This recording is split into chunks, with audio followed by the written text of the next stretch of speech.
সংবাদ পরিবেশন বা বিশ্লেষণ বা যেরকম কোনো কারণেই যে কোনো কারণের ক্ষেত্রে সাক্ষাৎকার কিন্তু একটা খুব ইম্পর্ট্যান্ট পার্ট, একটা ইম্পর্ট্যান্ট রোল প্লে করছে। কারণ সাক্ষাৎকারের মাধ্যমে খবরটা কত বেশি বিশ্বাসযোগ্য বা রিলায়েবল সেটা কিন্তু বোঝানো যায়।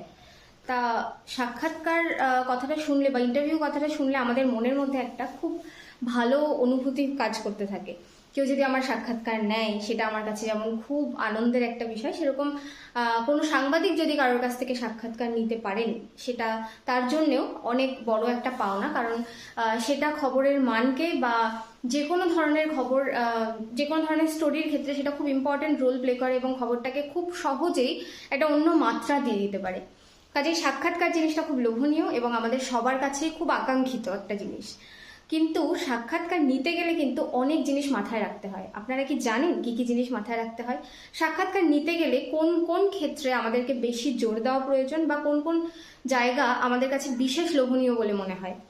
যদি আপনারা চান তাহলে আমাকে কমেন্ট করে জানাতে পারেন, আমি নেক্সট ভিডিওতে এইটা বলবো।